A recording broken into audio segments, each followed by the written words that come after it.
وأخرى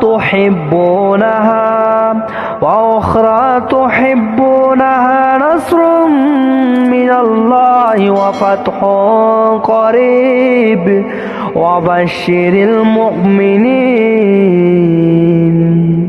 إن الحمد لله نحمده ونصلي على رسوله الكريم أما بعد আসসালামু আলাইকুম ওয়া রাহমাতুল্লাহ। বাংলাদেশ ও দেশের বাইরের সকল মুসলিম যুবক ভাইদের উদ্দেশ্যে বিশেষ নসিহা।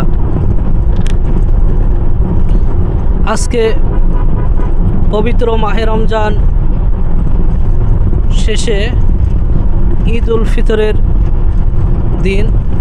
মহান আল্লাহ তাআলা লাখো কোটি শুকরিয়া, এই দিনটি আমরা পেয়েছি এবং ঈদ উল ফিতর আদায় করতে পেরেছি, আলহামদুলিল্লাহ।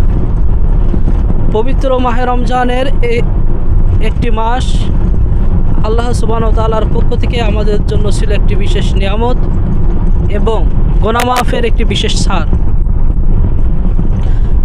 রমজানে ছিল আত্মশুদ্ধি এবং তাকওয়াবান হওয়ার জন্য একটি বিশেষ শিক্ষা।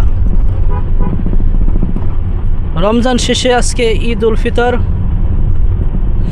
অত্যন্ত আশ্চর্যজনক এবং দুঃখজনক বিষয় যে এই রমজান মাসে একটি মাস সিয়াম সাধনার পরে যখন একটি দিন ঈদ আমাদের মাঝে উপস্থিত হলো, তখন দেখা যায় রাস্তাঘাটে গ্রামগঞ্জে সকল স্থানে মুসলিম যুবকরাই ঈদের দিনে অর্থ খরচ করে বিভিন্ন বক্স মাইক ভাড়া নিয়ে অশ্লীল গান বাজনায় মত্ত আছে, যা সম্পূর্ণ শয়তানের একটি কর্মকাণ্ড। তাই আমি বিশেষভাবে মুসলিম যুবক ভাইদের জন্য নসিহা করব, যে যেখান থেকে আমার এই আলোচনাটা শুনবেন অবশ্যই এই আলোচনাকে গুরুত্ব দিয়ে আল্লাহ তাআলাকে ভয় করে আল্লাহ তাআলার সন্তুষ্টির জন্য আপনার এই গুনাহ কর্ম থেকে অবশ্যই ফিরে আসবেন।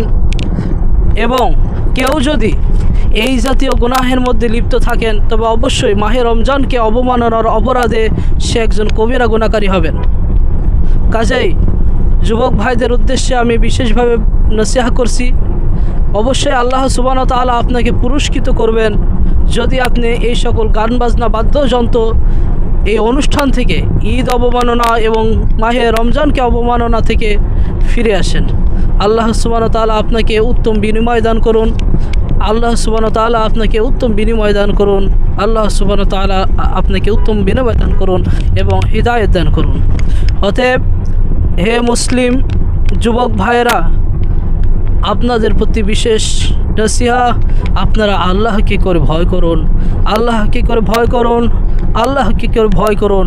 অবশ্যই অবশ্যই একদিন আপনার আমার মৌত হবে এবং আল্লাহ সুবহানাহু ওয়া তাআলার নিকট উপস্থিত হতে হবে। কাজেই এখনই আমাদের জন্য জরুরত যেন আমরা এই মাহে রমজানকে অবমাননা করে এবং এই ঈদ উল ফিতরকে অবমাননা করে কবিরা গুনাহকারী না হয়ে যেন কবিরা গুনাহকারী হয়ে যেন কবরে উপস্থিত না হতে হয়। তাই বিশেষভাবে নসিহা করছি, এমন অপরাধমূলক এবং গুনাহগার কাজ থেকে অবশ্যই ফিরে আসুন। আল্লাহ সুবহানাহু ওয়া তাআলা আপনাদের কল্যাণ ও বারাকা দান করুন এবং সঠিক পথের উপর দৃঢ় রাখুন। আসসালামু আলাইকুম ওয়া রাহমাতুল্লাহ।